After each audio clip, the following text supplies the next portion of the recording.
Oh,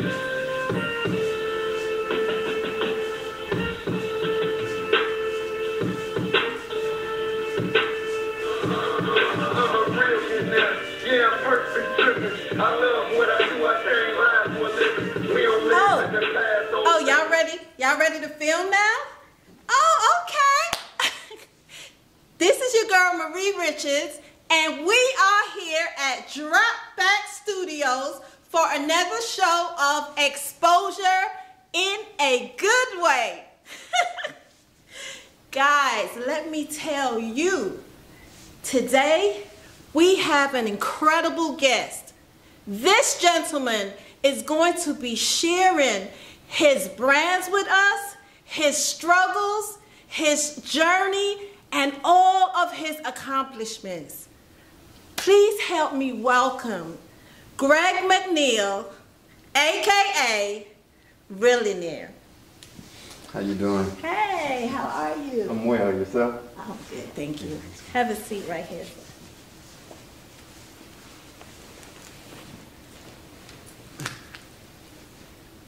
Hey, well, welcome to the show. Yeah, great to be here. How you doing? I'm grateful. I'm grateful.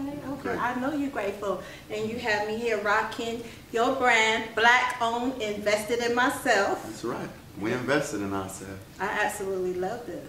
Appreciate it. Yeah. So tell me a little bit about your brands. Well, the name of the brand is Realionaire Lifestyle, and it's not just an apparel brand. Okay. It speaks to community, it speaks to family, it speaks to growth and empowerment of us as a people. But you also get a quality Yes. material when Definitely. when you rep the brand, but you know, it just exudes confidence and things like that, and I think it just really embodies everything that I'm about, you know, as far as my passion and my purpose when it comes to dealing with my people. Okay, so tell us a little bit about that. Your passion and your purpose. I think I've always been passionate about anything that I put my mind to. Right. But my full purpose came full circle after I ran into some hardship, you know, along the way. I don't know if you know, we're getting into that now, Yeah, we can get into that later. now. I heard about it. Yes, I know you was incarcerated for a little bit of time. Yeah. So you can tell us about that. I wouldn't say a little bit because a day is too long for a lot of people, Well, you know. yeah, but it was supposed to be more compared to what it yes. could have been. Well, Yes. I would say that I received a 25-year sentence federally. Since we're fast forwarding to we on the fast track as far as to what happened.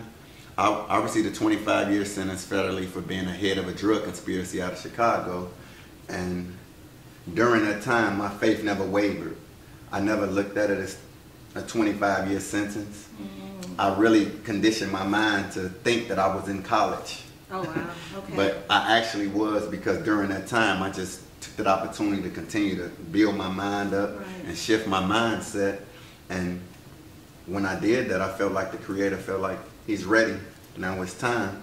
And then I was released from that situation after serving close to 5 years on that actual sentence. But it should have been, well, it was a sentence of 25, but I ended up only doing close to 5 years off of it. Wow, and how did that come about that you only ended up doing 5 years? Legalities. See, a lot of people don't understand when they deal with the federal government, because when they hear federal government, they're so frightened by it because it's a big monster. Right. And you don't beat them. So what happened with me was a miracle. So I knew that I was a walking blessing, and that this was going to be my testimony to the world. Wow. So I understood that I had legal issues, but if you're not smart enough when you're dealing with these people, you'll take a plea agreement. And what you see today is big, where you get a lot of brothers that tell on each other. Me, I stood firm. I went to trial, and I had a Fourth Amendment violation, which is called an illegal search and seizure. Right. So I knew that I had those issues, and it was up to the appellate court to see those issues and to overturn my conviction. Okay. And that's what eventually happened, which, like I said, this is not something that normally happens. I exhausted a lot of money, you know, over $250,000 during the legal process, but no amount of money would have gotten me out of that. I know who got me out of that situation, and that was the Creator. Wow. You know? Yeah, that's incredible. And so is this what helped you change the person that, you know, inside who you are? Is this what made you become a better person? I was always... because you felt like God blessed you. I was, yeah. I was always a good-hearted person, always took care of my people, right. Things like that. But during that time is when my mindset completely shifted, because although I did so much good along the way, right. I didn't understand the hurt that I was causing within my community with the poison that I was supplying to the people. And once I understood that there were kids who didn't get the proper nurturing from their parents, their uncles and brothers and stuff, because they were sprung out on the poison that I was providing, or the uncle or brother was working for me. Right. That's when my mindset completely shifted, and I knew that I had to be the difference, you know. And the leader that I am, I understood, well, I understand now that I am here to serve, not to be served. Right. So now I move in accordance with that. Right, that's deep. And that's the name of one of your other brands, right? Mind Shift, what is it called? Yeah, it's called the Mindset Shifter, which is what I consider myself, because anybody can be a motivational speaker. Right. But you're motivated for a moment. Right. I'm into mindset shifting because that mindset shifting is life changing. It can be a lifetime, and that from one mindset shifter you go on and you just change more minds of other people, and that's when you really become a realionaire. Right. Well, that's deep. Shoot, mindset shifter. Do you hear that? In my Jamaican accent. And that brings you to Realionaire. Right. Realionaire. Tell us about that. How you came up with that name? I think because anybody can be a millionaire. Like, I've had millions, and it never amounted to peace. But now, when I became a Realionaire, you know, which is a purpose-driven individual with core values that money can't buy, there's been no greater peace that I've been given. Wow, that's deep. That is deep. And look, you inspire me. You know, I say this, these interviews, interviewing with these young black brothers, you know, that you guys inspire me. Thank you. Because, you know, especially when you know what you've been through, you know, and you learn from all that you've been through to become a better person. And not only that, but you want to share your testimony and help others. For sure. Now that's deep. That's the game plan. And shifting minds.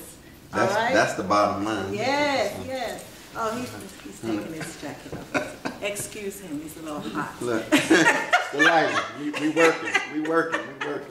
We are working. Passion over profit. Oh, go get that. That's another one. I love that. Passion over profit. Tell us about that now. It's, I mean, like I said, another embodiment of who I am. I've never been about the money.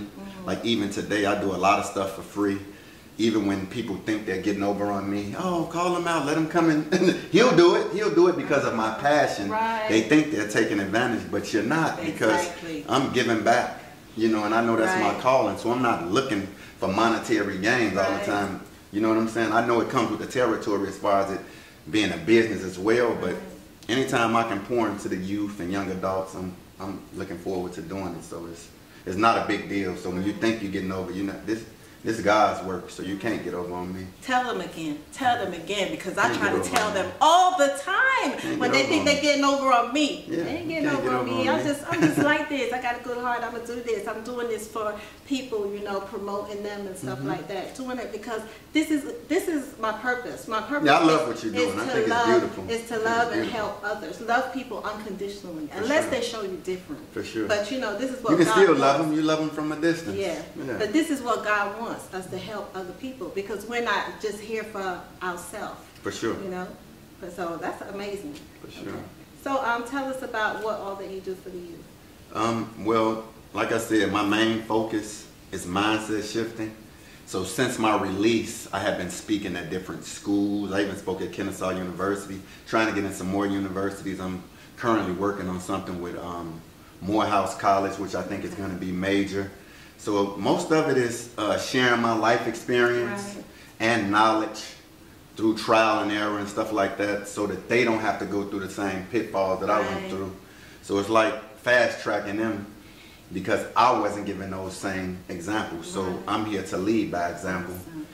And one of those things that I've incorporated along with the speaking is the actual music aspect of it, which was something I never ever envisioned myself doing, especially at my age and all of that. But you can't put an age on art, and you can't hinder a calling when you've been called upon to do something. So I understood that the poison that has been spread through the music, which I'm not knocking these young brothers and sisters for making your money, but I do understand the design at the top. Right. So at the top, it's designed like this to feed us the poison.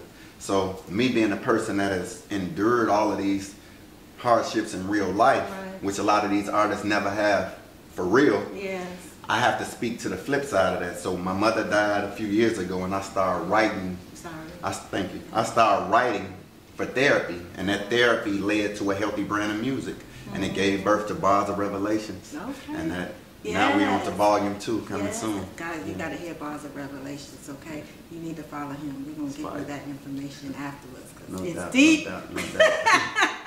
No killing, no profane language, no degrading of our women, no glorification of guns or drugs or any of that, but it's still street and it's still fight. Okay, so what else do you have coming up that you have not mentioned? I know you got some more. I got a few things going on. I'm looking to me and Jamal Bryant, great pastor at New Birth Cathedral. We're working on some things. I'm also working on a few rebranding. New book is coming out soon. Okay. Bars of Revelations Volume 2 is coming out soon. I just think 2024 is going to be a great year. I don't think, I know 2024 is about to be a great year. And you forgot to mention something else. Check out my new brand ambassador. You know, we working. We working. How could you forget? My apologies. Good, thank you very much. Okay. Okay, so let me think. What else you got going? Another thing I was looking into doing more of, which I've done it in the past, was going into the prisons as well. Okay, yeah. Because I feel like it's needed and it's important, and it's a good time to catch some of these brothers when they're sitting down. They're more keen to listen, which I was as well, because I understand that in that system and in that environment, there's no real rehabilitation. Right. You know, they act as if it is, but it's really a revolving door. Right. And it's what they call recidivism. And that's why the recidivism rate is so high, because brothers are not getting proper rehabilitation. Right. You know, so it's really your design, you set up for failure. Right. Because if you come home and you don't have a real plan, and you get punched in the face too many times, you're going to revert back to what you know. Right. Once the self-preservation kicks in. So if you're going and you're looking for employment and they keep having you check this box that you're a felon, and you don't get that job, and you're trying to get housing to provide for your family, and you have to say that I was a felon and you don't get that house. If you're a one-trick pony and you don't have a plan, then 9 times out of 10 you're going to revert back to what you know, and that reverting back is going to put you right back where you were, or even worse, in the grave. So me, I'm a recidivism disruptor. You know, because they looked at me as like, okay, he's gonna come back. Yeah, he got away, he got his blessing, but he'll be back. And I showed him different. Absolutely. You know? I showed him different. So you're gonna go back in there and talk to that's our my brothers plan. in there. And I show them by leading by example on the things that I'm doing. And it's not always peaches and cream. It's not the greatest thing. I'm an entrepreneur, serial entrepreneur, and I have my ups and my downs. I have my up days, and then I have my financially challenged days. But every day I get up and I hustle the same, you know. And guess what? God knows your heart, though. And God sees what you're doing to bless others. So none of us are perfect, but you know, as long as we trying to be the change. For sure, be the change you're trying to see, for sure. Yeah. So, and another thing with the prison system, they making money. Oh, for sure. I did research on it, and just say between $25,000 to $75,000 to house an inmate, because of your security levels. It can raise the amount that it costs to house you. You can go to a local college here for $25,000. If you're trying to get into a private, between $50,000 and $60,000. Which one is more important? So it's like, we'll spend top dollar to house this criminal, but we're not gonna push education on this person. But like I said, even education from a certain perspective is not for everyone. You know, everybody growing to the educational aspect of it on their own terms. you know, and some people might just get past high school. Right. I don't judge them because they had a different vision. Right. You know, they weren't thinking about being in debt and then come back. So it's a lot of different factors that weigh in on that, you know, but I push education because the more knowledge you gain, the sharper you can be, and they can't take that from you. Right. Well, I want to thank you. I want to thank you so much, first of all, for speaking with our youth, you know, really instilling some positivity into them, you know, and, you know, letting them, you know, pray. Do you pray with them? Do you, you know? In schools, you can't really mix the two. Okay. You can't, but they see the God within me just from how I carry myself. So, like right off the bat, they know this man has to be, you know, in alignment. Yeah. So that, and that way I do. And then, like, it's difficult when you're dealing with schools too, because I called one school, because I do cold calls myself at times, and it's like I called one school and I was like, man, I want to get in and I want to, you know, bring forth what I'm doing and try to add value to what you're already doing for your kids. You know, I'm giving it to them the right way. Like, I'm not coming in with no ego and none of that. And they're like, well, I like the idea, but we may have to vet you. That could take 90 days, this and that. And I'm like, some of these kids don't have 90 days. When I told them that, it was an awkward silence on the phone that was like, it almost felt like 5 minutes. And when he came back, he like, it was like a sigh, like, man, you're right. Because they don't. You know, the time is now, and that's why I'm here. I'm here to serve my purpose. Right. Well, God bless you. Thank you for what you're doing, because our youth truly need that. Need people like you. I have 4 sons, so that's why I'm like, I'm into what you're saying. I'm like, I got sons as well, and it's something I didn't share. I've been on many interviews, and I've never shared a situation that happened with me with one of my sons. When I was released from prison, I was looking to build those relationships back with my kids because I understood that my absence affected them. And so I went and got my sons, my older sons from Chicago.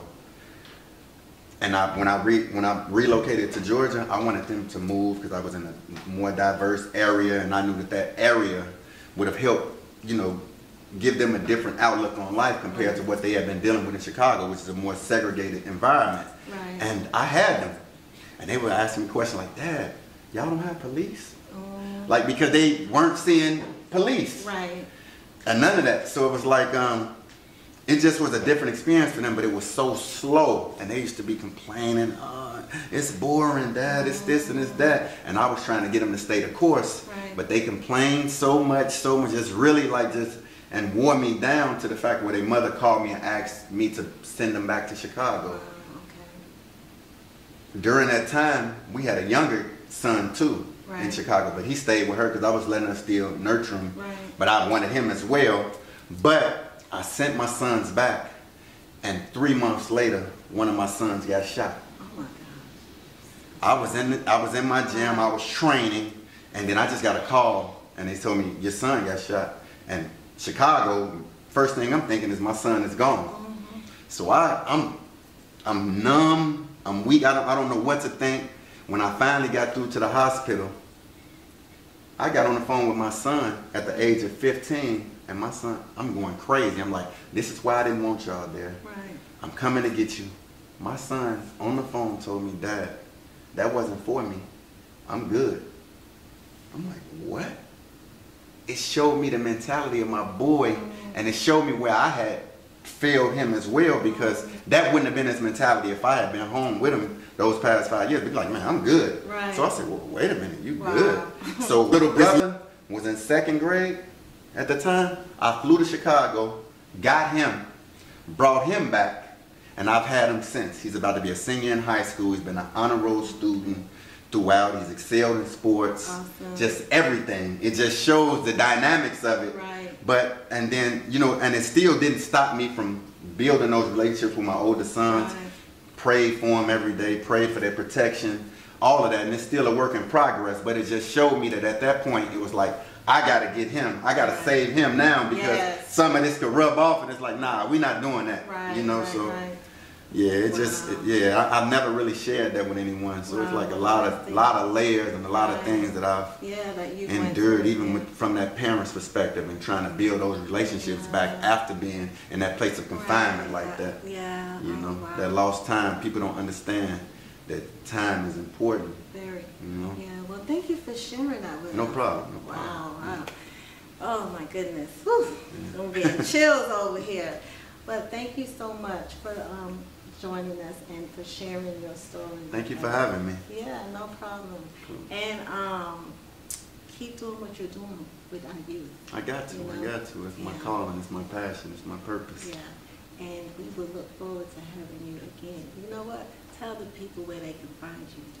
You can find me on Instagram at Realionaire _money. Realionaire, REALIONAIRE _money. What's better than a Realionaire? Anybody could be a millionaire, but if you're purpose driven and you got core values that money can't buy, come see me. We're recruiting more Realionaires. All right, I'm a Realionaire, y'all. Okay. I gotta get a plaque though. We gotta get a plaque to make it official. Thank you so much. Cool. Yeah. Appreciate you. No doubt.